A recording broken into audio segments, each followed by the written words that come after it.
Welcome to Drinks in the Library, the only library where drinks aren't just allowed, they are required.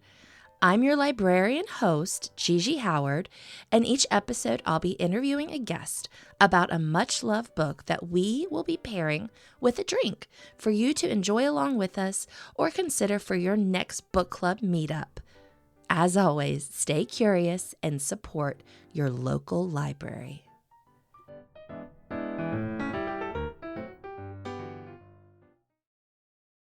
Hello, Libration Nation. I am so excited to share with you the recording from my very first live podcast recording, which was held on October 28th at M.M.LaFleur, Georgetown.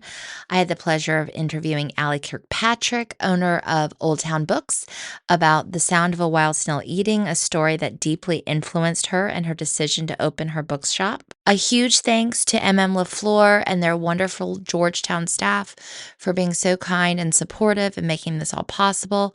And of course, to Allie for being such a generous guest and collaborator. Real quick, since we recorded in an open space, I made a few audio adjustments to smooth out background noise. And I think it sounds really crisp and overall clear, but there's probably a few spots that you notice might move a little bit quickly as I balanced out the levels. The Sound of a Wild Snail Eating by Elisabeth Tova Bailey is a quiet, meditative memoir that finds wonder in the smallest details of life. As bedridden author observes Snail living beside her, she discovers unexpected lessons about resilience, curiosity, and the beauty of slowing down. Allie, my wonderful guest, as I mentioned, is the owner of Old Town Books, which she opened in 2018 to create a space for her love of reading, writing, and of course, community.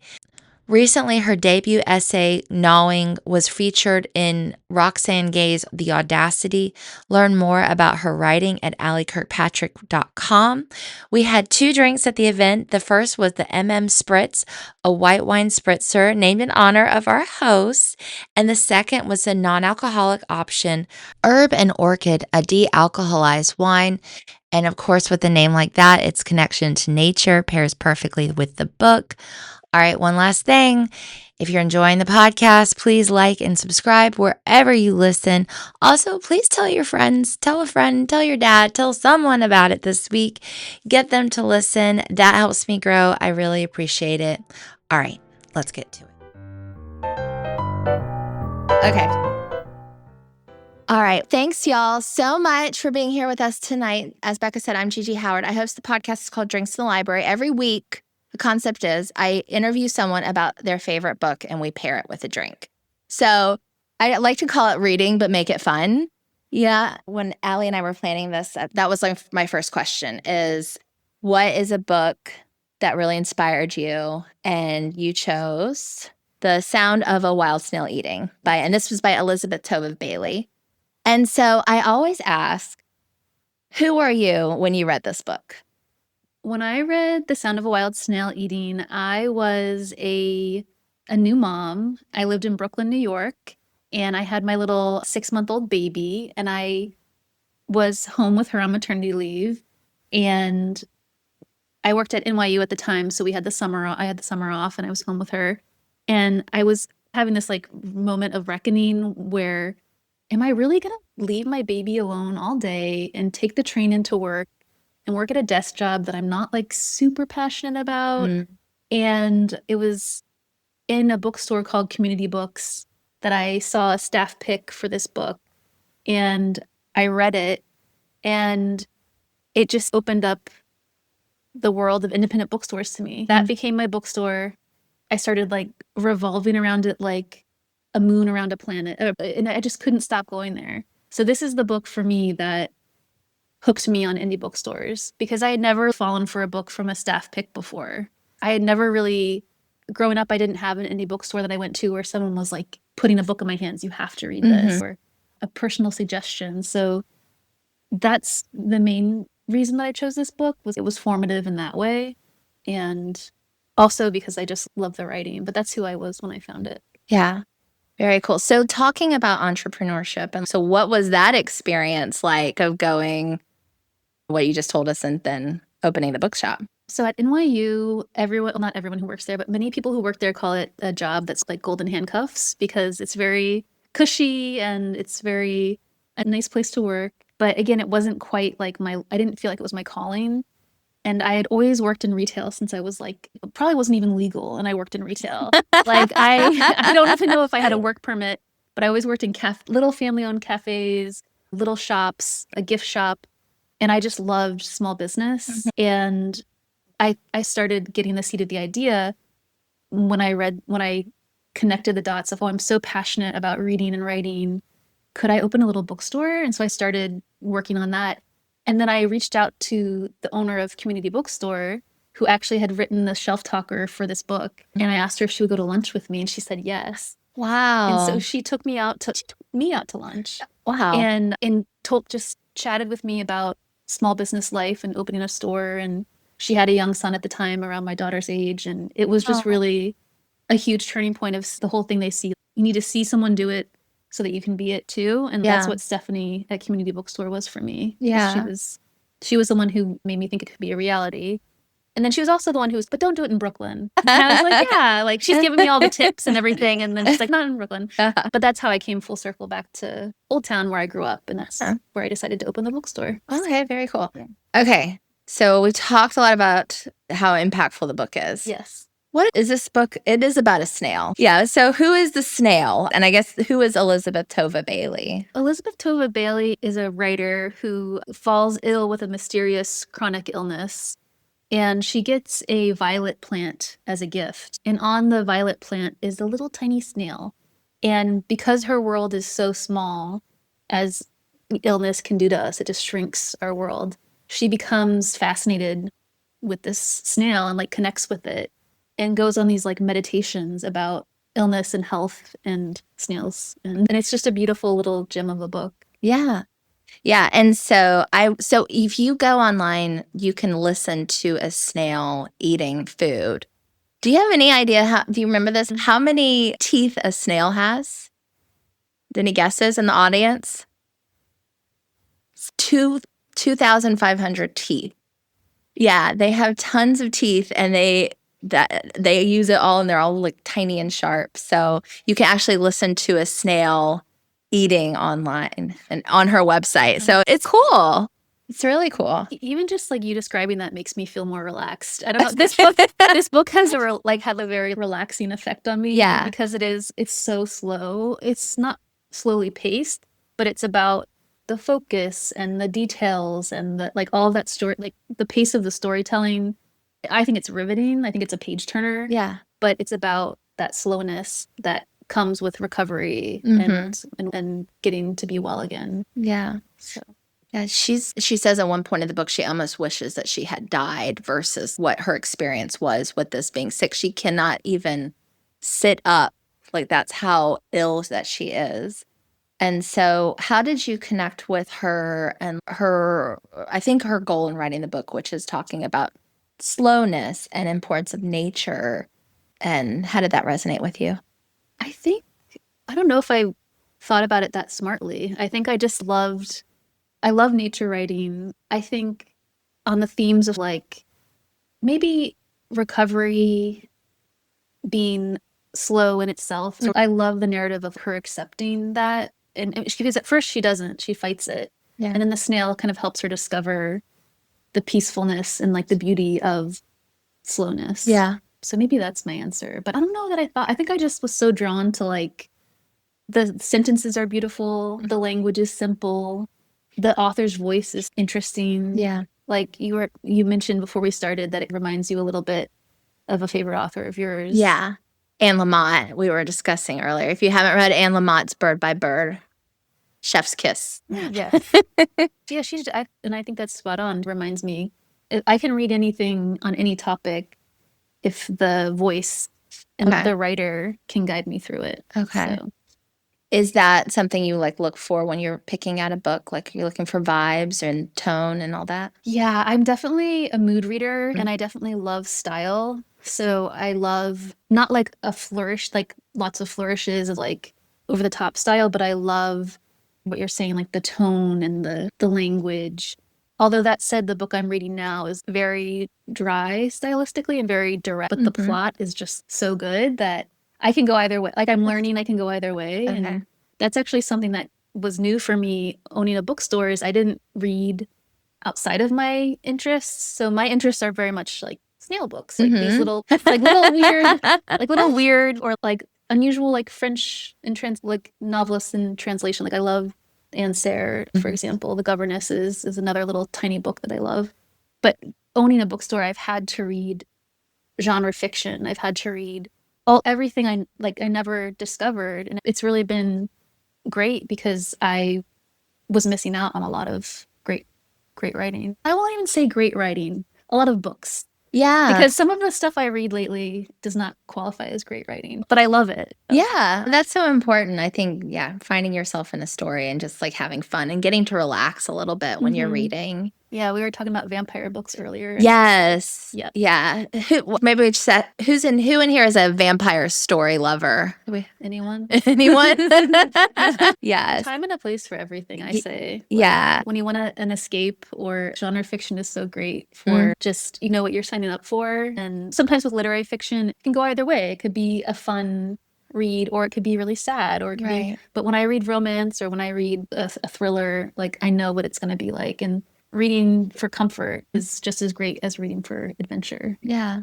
Yeah. And going and talking about your reading, but then also talking about your writing experience too. We've got a writer in the house here, y'all. Yeah. You want to talk about that? I feel like a very new writer. I wrote my debut essay for one of my favorite authors, actually, a writer named Roxane Gay, who publishes debut writers. Yeah.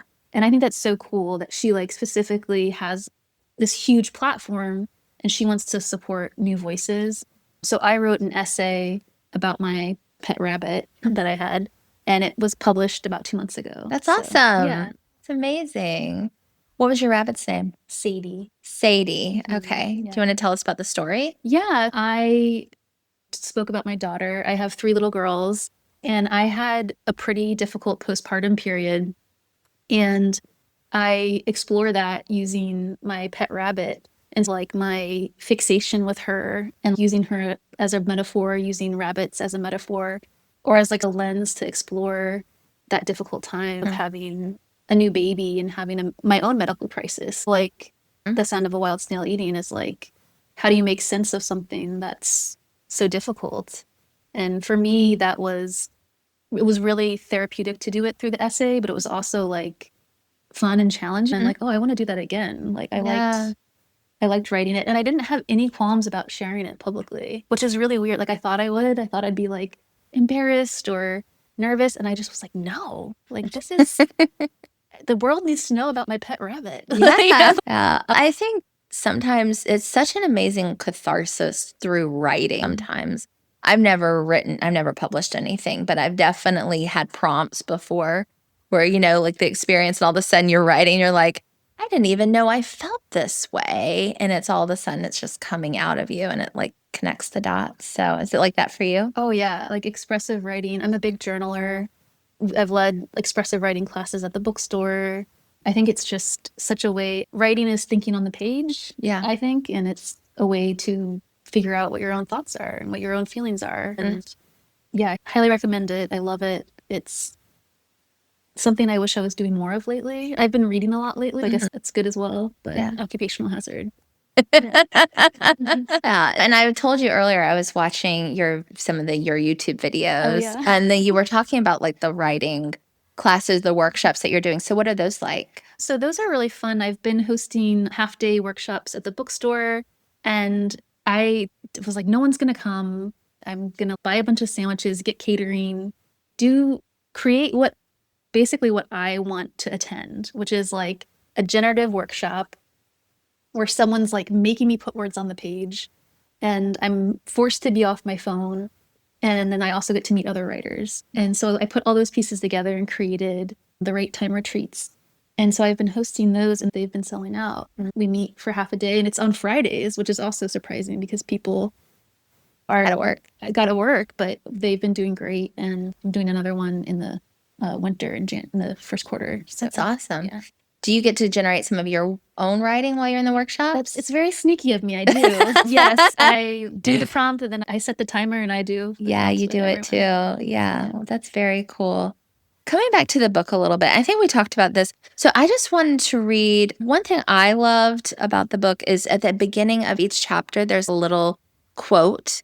And I think this kind of sets the tone. This is the very first chapter. The quote is, "Try to love the questions themselves as if they were locked rooms or books written in a very foreign language. Don't search for the answers which could not be given to you now because you would not be able to live them. And the point is to live everything, live the questions now." And that's from Rainer Marie Rilke, Letters to a Young Poet, which, I mean, it's so beautiful. But then I had the amazing surprise of the last, this is the epilogue. It says, "Perhaps then, someday far in the future, you will gradually, without even noticing it, live your way into the answer." So that's the second half of the quote. And I just thought there's so many things within this book that are like that, where it's like a little gem that she pulls out. And talking about nature and the importance of the snail. Snails are teeny tiny, right? But this whole book is about one snail. How do you think she feels about nature and animals and the importance that we give to them? Oh gosh, I would love to ask her this because so I have to say, for an unusual topic of an entire book, like almost 200 pages about one snail, we've sold like 600 copies of this book at the bookstore. Wow. And it's because I wrote a shelf talker for it. And I sometimes will update it. But it's been face out. That's what we say when we put them on the little stands, face out with a shelf talker, sold more than 600 copies. And I think like whatever it is she's saying, it's resonating. And so I think to answer your question again with like my own sort of, I'm not sure. I just know that I like it resonates with people. It's like a feeling more than like an intellectual thing. Yeah. And I think the quote that you decided to highlight speaks to that. Like it's, I don't know if that's like an easy way out for me of saying, I don't know, it's just like vibes. Like it's, I don't know. What do you think? I think that we live our lives so quickly as human beings, and we are so caught up in our day to day.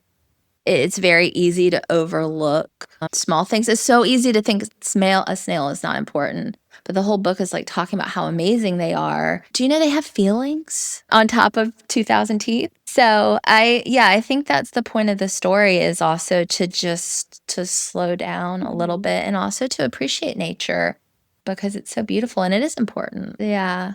So that's what I got from the book. Yeah, that resonates with me. I think also it is about like mortality, making peace with that, and like seeing the beauty of the natural world as like a comfort. Yeah. But yeah, I love this book. Yeah. Are you inspired by nature? Yes. Oh my goodness. Nature, animals. A lot of my writing lately has been about my episode postpartum is about animals. So it's in sections of, there's one for horses, one for foxes, one for dogs, one for the rabbit. And it's the project I'm working on is called The Animal Within the Animal, which is what early medical folks called the women's reproductive area. Okay. So they would say that when a woman had like hysteria or a mental illness, it was the animal within the animal roaming around. So like her reproductive organs, oh yes, that's what's happening. That's a natural thing. But I thought I was like playing with that by exploring the actual natural world and animals. So I definitely think like I see parallels in my writing to nature writing in general, for sure. What is it that you connect with? Because you are a big animal lover and dog lover. Yes. What is it that you connect with them? I don't know if it's like a connection with them or what the effect they have on me. I just feel like animals and nature, it's so grounding. It's not simple, but it's so elemental. And I think that's a really wonderful feeling, especially like you're saying in our modern world where I do go on TikTok. I do. It's like, it's a great counterpoint to being on email and my phone. Animals and nature are just wonderful for that. Yeah. Slowing down. Yeah. Touching grass, y'all. Yeah. Seeing trees. Yeah.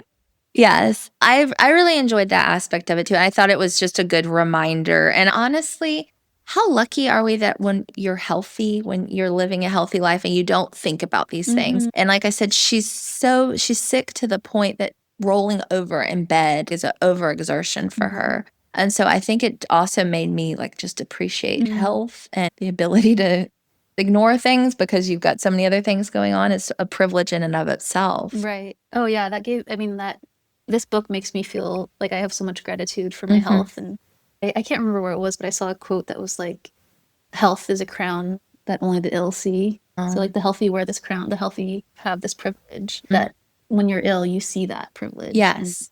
And you yearn for it. Yeah. And I think that's what this book is, a meditation. Yeah, absolutely. Not that it was a serious illness, but I had a tennis accident, y'all, and I tore my Oh, ACL. that's serious. I tore my ACL a couple years ago, and so I was in a wheelchair or on crutches for 6 weeks. And like I said, it's 6 weeks. I'm not trying to be like, oh, what was me? But it's hard. And people don't think about it because it's if you're in your home and you're on crutches and you want to have your coffee by the window, someone else has to carry it there for you. And it was just such an eye-opening experience. Just like I said, very low stakes. I get it. But it's like living that time in someone else's experience was really eye-opening to me at the time. And I can only imagine how she was experiencing life. Watching her friends, she was talking about like how she could see their energy because they would just use their energy so freely and just like I'm doing right now, like moving around with my arms. Like she was so jealous of it, I think, in a way. And it was just really, that was an important part of the story too, for sure, is appreciating health. Yeah. I wanted to ask you, you built this community in with Old Town Books and like the importance of community and how to support it. What are your thoughts on that? Oh gosh. First of all, I just love the bookstore. Like I love the bookstore. I love all of our regulars. I love our mailman. I love our UPS guy. He's coming to our holiday party. I love our kids store. Oh my God. It's like just a magical place. I love that like all these furloughed federal workers have been coming to the store just to soak it up. Yeah. And I think that's to the point of community. I think that's we try to attract people with that feeling of safety and pleasure and entertainment and like a creative outlet. And we just like attracts like. Just keep like the people who are into it are so cool. It's not for everybody, but our community is made up of the coolest people, like really the best, most interesting people I've ever met.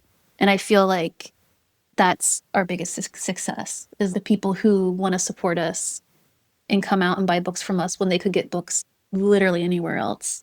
Yeah. That's so cool. That's what's so cool about it. Yeah. To bring them all in.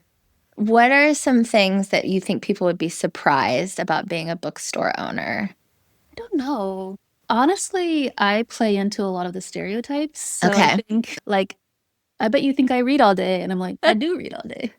But that wasn't always the case. So a lot of it early on, like our 7th birthday is on November 15th. Yay, come on out. Awesome. We're doing free ice cream cones all day. Fun. 5. Yeah. Birthday cake ice cream. Okay. And we have a kids book offer coming. That'll be fun. But when we first opened, I did do everything and it was miserable. It was really, it's like, you don't think a bookstore would be a stressful place, but the first like year 1 and 2, it was like very stressful. Now it's amazing and I have help and Kate is the one who's stressed out and not me, the general manager. I like to breeze in and be like, hey, Kate, let's do this and this. Okay, bye. I'm going to go hang out with my 2-year-old, which is I think like my definition of success is like having balance in my life again. I feel like I've achieved that. So yeah, I think maybe that is a surprise to people that I spend a lot of my free time. I have a lot of free time actually as a small business owner, which is really awesome. Yeah. So that's awesome. Yeah. And also maybe the amount of books that we sell from our little space. We sell like a lot of books. That's awesome. Yeah. Yeah. I'm talking about independent bookstores. What are some things that we would like for people to think about when they're shopping for books and choosing an independent bookstore over? Nobody in here would buy a book from Amazon, I'm sure. Look, I would not judge you. I get it. And also, not everybody has an independent bookstore. There are That's true. bookstore deserts. Yeah. I think my party line is always, if people are reading, that's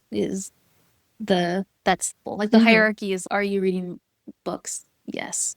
Yeah. That's the point there. And then it's get them from your library, then get them from your independent bookstore, then get them. So that's I will always champion independent bookstores. I think libraries, love libraries. And yeah. But I don't know. Have you seen that like evil Kermit meme? I Where have. he's got like the hood. Yeah. And it's always people will be in the bookstore and they'll be like, oh, I'm like, this is on my list, the library. I'm like number 18 on the hold. And I'm like, I can help you. Like, I can help you. Yes, you can skip the line. Yeah, skip the line, buy the book. And then you can give it to a friend. But you put it in a free little library. Oh yeah, those are great. Like, to me, one of the second biggest joys of reading a physical book is like giving it away. Yeah. Like I love giving away books. I think it's just part of the pleasure of it, of sharing. You have it on your Kindle or whatever. You can't just give it to someone. Yeah. That's a bummer. Yeah, definitely. I don't know. I am the type of person, I'm like, I'm going to let you borrow this, but I do want it back. I mean, yes, I do have unlimited access. So yeah. So everybody's a little different. I want to take a second. Do y'all have any questions that have popped up while we've been talking? Hey, y'all, Gigi, just real quick, wanted to jump in. At this point, we took a question from the audience, but you can't quite hear it. So the question was in regard to Elisabeth Tova Bailey's health and if she recovered from her illness and what that experience was like. So here's our answer. Yeah, she does overcome it. I think she still deals with it. So it's very interesting. She basically contracted a virus, and the virus went and mutated the mitochondria in her DNA, and that's what happened to her. And so it took years. I think it was like 3 years of like her going to different doctors and diagnoses. I think she's recovered now. She has actually gone on to make a film about the book, about the same story. And so she's translated into that. But I think she's alive, but she does still deal with the illness for sure. But she's doing better. Yeah. And she won an award for the book. She did. Yes. Any awards. Yeah. Yes. Did you know about the film? Because you have a filmmaking background, right? Okay. She won the John Burroughs Medal. Okay. Which I don't know what that is, but it sounds prestigious. It sounds nice. Yeah, it sounds fancy. Yes. But yeah, so she's doing better. I did also want to ask you, so you're going to serve the ice cream on your bookstore 7th anniversary. Yes. Tell us about the ice cream. Okay, yes. The ice cream is my latest passion project. I think people who are entrepreneurs, it's a type of person as an entrepreneur. And my business mentor, when I first met him, he was like, "Oh, you're one of us." And I was like, "What?" And he's an entrepreneur. You like new projects, you like new things. And so my newest thing that I started in April this year is called Fabled Ice Cream. And the idea is that it's just bookish and literary inspired ice cream flavors. And I spent all of this year with my girls in the kitchen making ice cream. I went to ice cream school. What is ice cream school? Ice cream school is in Idaho. Okay. And it's a guy who owns like a chain of 12 ice cream stores, teaches you production, finances, everything. And then I'm also going to a more sciencey class at Cornell next year. Wow. To learn the sort of science of ice cream. But the goal is to open an ice cream shop in my neighborhood. Okay. And that's been as like an entrepreneur, I'm always like, what do I want? Like a bookstore, ice cream. And I think my 3 little girls just have a very twisted view of the world because they're like, let's go to mom's bookstore and get some slime, a book, and then some ice cream. And they think that's normal. And I'm like, you don't understand how good you have it. Yeah.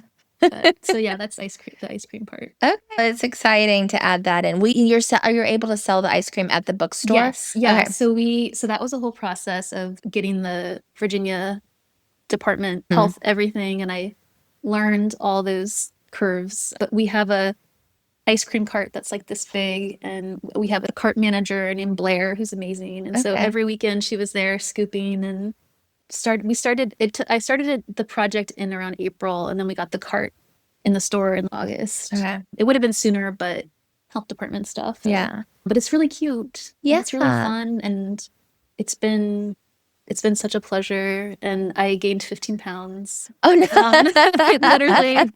I literally gained 15 pounds like in 6 weeks, like 8 weeks. Oh, really? And then I had to be like, okay, Allie, that's not gonna happen. And I had to like not come off as quickly. Again, like an occupational hazard. Yeah, you enjoyed it. That's the important thing. Yeah. And I also wanted to mention, so you've got these bingo cards, and is that going for the store's birthday? That's actually November 8th. November 8th, okay. It's not too late. I'm gonna get Becca to do it, but it's a reading challenge. So it's a bingo board with prompts and for reading. And if you fill it out, you can bring it in on November 8th and get free ice cream. And I highly recommend the pumpkin. It's really good. Yeah. So yeah, the 8th, the 15th, and then on the 25th or 6th, we're doing hot cocoa floats with peppermint stick ice cream. Ooh. And that's for Small Business Saturday. Okay. So the cart's retired for the winter, but we're making appearances. Which my husband doesn't love because I've voluntold him to be like the coordinator. Yeah. So he brings the cart into the store, take it back. We had to move it today, and he was just grumbling so hard. I was like, come on. Yeah. That's what husbands are for. Life. That's small business life. Yeah. Going back to the book a little bit, I think we touched on it, but what would you say is the vibe? If you're hand selling this, that's what we call in the bookstore and library business, when I'm like, you have to read this and here's all the reasons why. When you're hand selling this, what do you tell people? I tell people, I sometimes lead with the fact that it could be a one-sit read, which I love a one-sit read where it's like, it's a nice fall day. You take a book to the park, you could read it in a couple hours. Yeah. And there's something about that. Like, this is the perfect book for that because you get the atmosphere, you get the beautiful observations, the feel of it in that one sitting. So it's a one-sit read. It's great for folks who love beautiful nature writing. And it's like funny in some ways. Yeah. It's not, I wouldn't say it's funny. It's like something about her writing is like cheeky. Yeah. I feel like it's about serious subjects, but it's not a sad book. Yeah. She's going through a tough time, but she finds a way to pull through it. And then we also do, it's another thing, it's comps. Okay. So if you like Mary Roach, yes. I'm sure Mary Roach. Yeah. If you like Mary Roach, I think you would like this. Like science writing. Yeah. Approachable, but lots of facts. My favorite thing to do is to read nonfiction books and then just give unsolicited facts to people like you did about the snail. A fun book. But yeah, isn't it just wild that we've sold like 600 copies? That is wild. Like, it's just, I need to email her and tell her that. You need to get her at the bookstore. Yeah. That would be amazing. I'll come interview her at the bookstore. That would be fun. Sign me up. Yes. So going back into it a little bit more. So you said you like to read nonfiction and give facts. Do you read books like this often? I know we talked about genre reading a little bit, but what's your go-to? Yes, I love essay, I love nature writing. I love like boring books. So I'll also read history. Like for the longest time, we kept selling this Viking book and the book buyer was like, why do we keep selling this Viking book? And I'm like, oh, it's me. It's because I wrote a shelf talker about this Viking book that I like loved. It was like a 600-page book about Vikings. And it was so good. It was boring, but it was like very dense, but it was just like, if you like just give yourself to the book. Yeah. Go on that journey. Yes. And then torture your partner with Viking facts. Yeah. Do you have what's another recommendation that you have that's like that? I love Jill Lepore. Okay. So Jill Lepore, who wrote These Truths, and she writes, and she's just a great writer about early democracy in general and the founding fathers and things like that. From like an interesting perspective of, I realized I hadn't read a ton of female historians. Okay. And so then I went on a kick of reading female historians. And so her and then Lindsay Chernemsky, I think is how you say her name, writes about, I guess I also have a thing for founding. The founding fathers? Yeah. Like we're in the right spot for it. I know, we are. I grew up like right outside of Mount Vernon Estate. Okay. Yeah, that's probably one. Yeah. Did you read the Alexander Hamilton book? I have not read that. That one's big. It's like 1,000 pages. Yeah. The Chernow, yeah. I haven't read that yet. I don't read Chernow. Okay. But not like on purpose. Is there a reason why? So the woman, her name's escaping me. Why can't I remember her name? She wrote a book called You Never Forget Your First, and it's about George Washington. I remember the cover. Yeah. I love that book. Yeah. And she just writes about the way these older white male historians write about history, and sometimes it's in a certain light. And so it's been my mission lately to read, I'm going to read female historians who are writing about these characters in different ways, and it's been really fun. Yeah. One other thing I wanted to ask you about you was you wear a lot of hats. Yeah.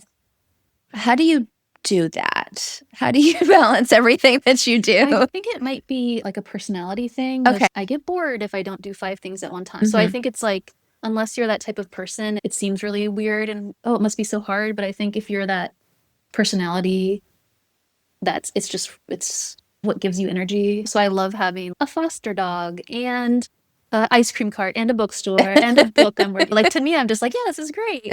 And then to other people, are like, oh my God, your car looks like a bomb went off. And I'm like, yeah. So my house is messy, my car is messy, but I'm happy. You live in the dream. Yeah. Yeah. Very cool. All right. So we're going to end on talking about a wild snail eating. I think we might have already answered it, but ideal reader for this book, who we think it is? Ooh. I think the ideal reader might be someone who thinks they're not a science and nature reader. Okay. I think it might be someone like a good entry point. Yeah. Just come for the snail's teeth and stay for the facts. Yeah. Allie, this has been so amazing. Thank you so much. And I also want to say thank you to Becca and Ebony and everybody at M.M.LaFleur and Mimi. See you. Just thank you so much for putting this together. It's been so lovely. So we really appreciate it. And thank you all for coming. This has been delightful. And there's still snacks and drinks. Thank you for spending some time with me and my guests for an episode of Drinks in the Library.